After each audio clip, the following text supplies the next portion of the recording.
Hello guys, welcome to positive therapy Tamil channel. இன்றைக்கி நம்ம பார்க்க போகிற டாபிக் வந்து ரொம்ப அவசரமான பதிவு. ஆக்சுவலி இந்த வீடியோ நான் முன்னாடியே கொடுக்கணும்னு நினச்சேன், பட் என்னால் கொடுக்க முடியல. அதனால தான் இப்போது போடுறேன். இது என்னென்னா, நாளைக்கு ஒரு 444 போர்ட்டல் வந்து ஓப்பன் ஆக போகுது. ஸோ 4/4/2025 இந்த நாளை வந்து தயவு செஞ்சு தவற விட்டுறாதீங்க. அந்த நாளில், அதாவது நாளைக்கு இந்த வீடியோ பார்க்குறவங்க இன்றைக்கி பார்த்தீங்க அப்படின்னா, நாளைக்கு ஏப்ரல் 4ஆம் தேதி 4ஆம் மாதம் 2025.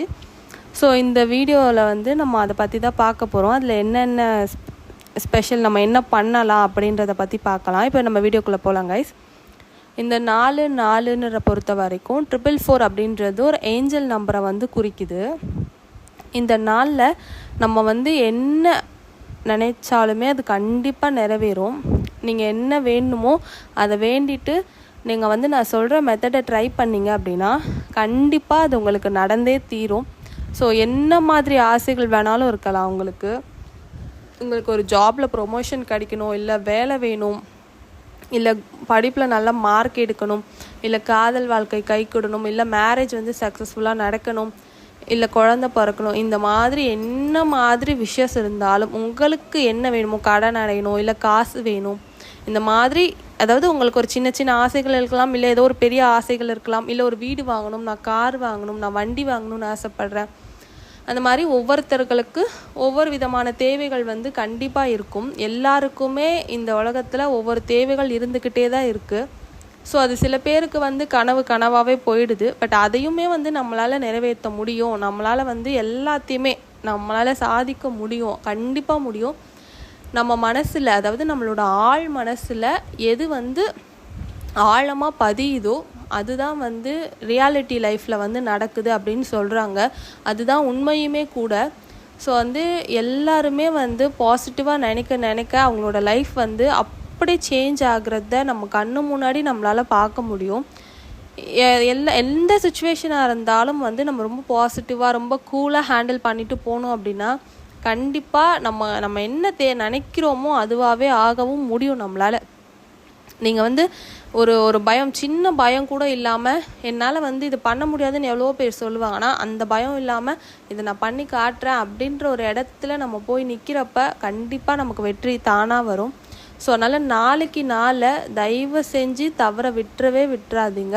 ரொம்ப முக்கியமான நாள். இதுக்கு முன்னாடியே இந்த மாதிரி ஒரு போர்ட்டல் வந்து ஓப்பன் ஆச்சு. ஸோ இப்போ நாளைக்கு அது வந்து நடக்க போகுது. ஸோ நம்ம வந்து நாளைக்கு என்ன பண்ணணும் அப்படின்னு பார்த்தீங்கன்னா, ஒரு பிரியாணி இலை ஒன்று எடுத்துக்கோங்க. உங்களுக்கு எத்தனை விஷஸ் வேணாலும் இருக்கலாம். ஸோ அதில் ரொம்ப இம்பார்ட்டண்ட்டான விஷஸ் எதுவோ அதை எடுத்துக்கோங்க. இல்லை எனக்கு 2-3 விஷஸ் இருக்குது, அது வந்து நான் நடக்கணும்னு நினைக்கிறேன் அப்படின்னா தாராளமாக எடுத்துக்கோங்க. உங்களுக்கு எத்தனை விஷஸ் இருக்கோ ஒரு கிளியாத நல்லா ஃப்ரெஷ்ஷாக இருக்க மாதிரி ஒரு பிரியாணி இலையை நீங்கள் எடுத்துக்கோங்க.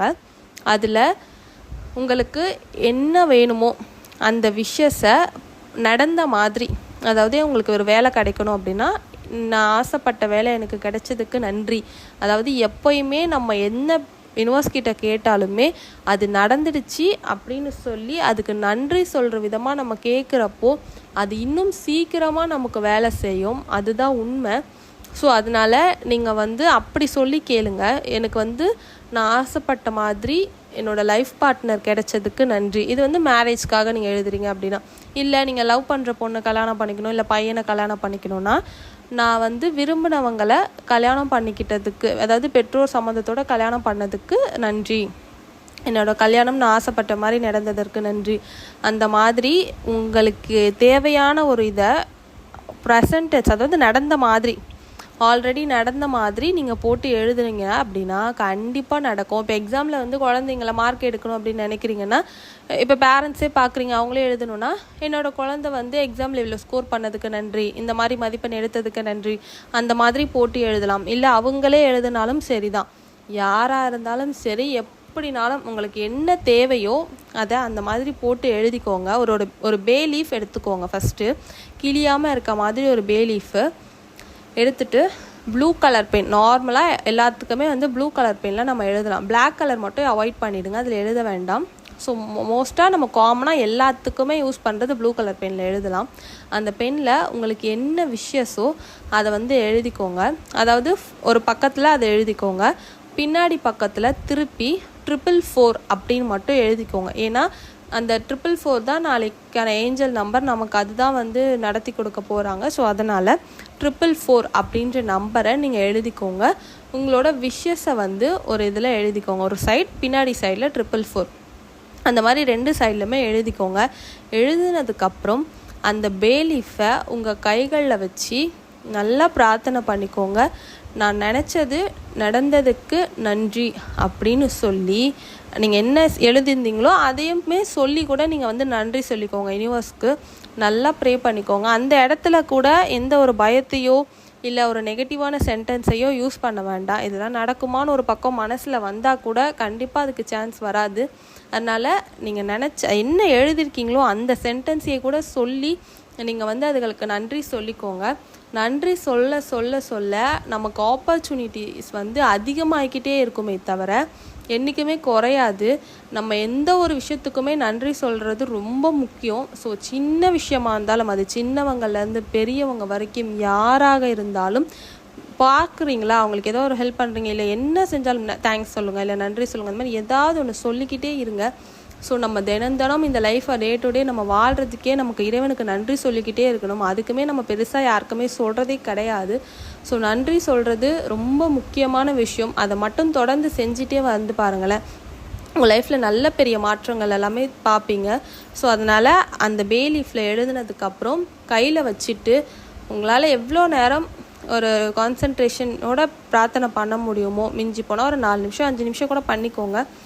நீங்கள் நல்லா பிரார்த்தனை பண்ணிவிட்டு அதுக்கப்புறம் எடுத்துகிட்டு போயிட்டு அந்த பேலீஃபை நீங்கள் ஒரு பவுல் மாதிரி ஏதாவது வச்சுக்கோங்க, இல்லை அடியில் வேறு ஏதாச்சும் பாத்திரம் மாதிரி கூட எதாவது வச்சுக்கோங்க. ஏன்னா ஆஷஸ் அதில் வர சாம்பலை வந்து நம்ம காற்றுல நம்ம ஊதி விடணும். அதனால் ஸோ நார்மலாக நம்ம வச்சு எரிச்சிட்டோன்னா அது கீழே விழுந்துரும்ல.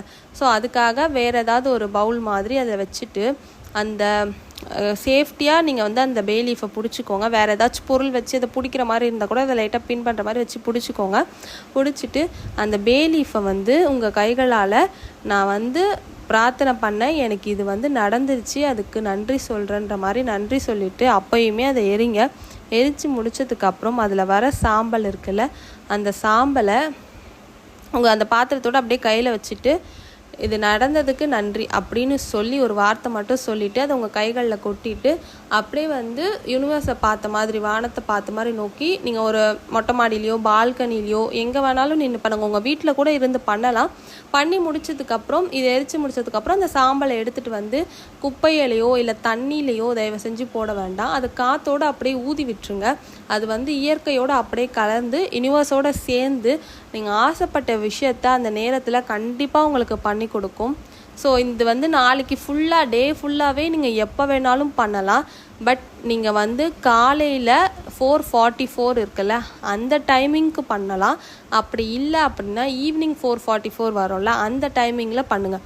இந்த 2 டைமிங்கில் பண்ணிங்கன்னா நல்ல பெட்டர் ரிசல்ட்ஸ் கிடைக்கும். இல்லை உங்களால் வந்து அப்போ பண்ண முடியல, நான் நீங்கள் தூங்கிட்டேன், இல்லை ஈவினிங் வந்து வேலையில் இருக்கேன், எதுவுமே என்னால் பண்ண முடியலன்றவங்க காலையில் நீங்கள் போகிறதுக்கு முன்னாடி ஆஃபீஸ் போகிற முடியாலையோ இல்லை ஸ்கூல் போகிற முடியாலையோ இல்லை இந்த மாதிரி எங்கே இப்போ நீங்கள் ஒர்க் கிளம்புறீங்க அப்படின்னா அதுக்கு முன்னாடி இதை செஞ்சுட்டு போயிடுங்க. பண்ண முடியாதவங்க இந்த டைமிங்ஸில் பண்ணுங்க. அதுக்குமே நல்ல ரிசல்ட் இருக்கும். எதுவுமே நம்ம நம்பி பண்ணுறது தான், அதனால அதுக்குமே நல்ல ரிசல்ட் இருக்கும். ஒரு வேளை உங்களுக்கு அந்த நேரங்களில் பண்ண முடியும் அப்படின்னா ரொம்ப நல்லது. அந்த டைமிங்கில் பண்ணுங்கள். கண்டிப்பாக நீங்கள் ஆசைப்பட்ட மாதிரி அப்படியே உங்கள் கைகளில் வந்து சேரும். ஸோ இந்த வீடியோ அவ்வளோதான் கைஸ். இது உங்கள் எல்லாருக்குமே வந்து ரொம்ப யூஸ்ஃபுல்லாக இருக்கும்னு நினைக்கிறேன். ரொம்ப எமர்ஜென்சி, நான் வந்து ரொம்ப கம்மியான டைம் பீரியடில் வந்து உங்களுக்கு இந்த வீடியோ கொடுத்துருக்கேன். ஸோ இது எல்லாருமே ட்ரை பண்ணி நீங்கள் வந்து பலன் அடைவீங்க அப்படின்னு சொல்லி நான் நம்புகிறேன். எல்லோரும் ட்ரை பண்ணிவிட்டு எனக்கு கமெண்ட் செக்ஷனில் நடந்ததுக்கப்புறம் நீங்கள் வந்து கமெண்ட் பண்ணுங்கள். இந்த வீடியோ உங்களுக்கு பிடிச்சிருந்தா லைக் பண்ணுங்கள், ஷேர் பண்ணுங்கள், மறக்காமல் சப்ஸ்கிரைப் பண்ணிக்கோங்க. Thank you guys.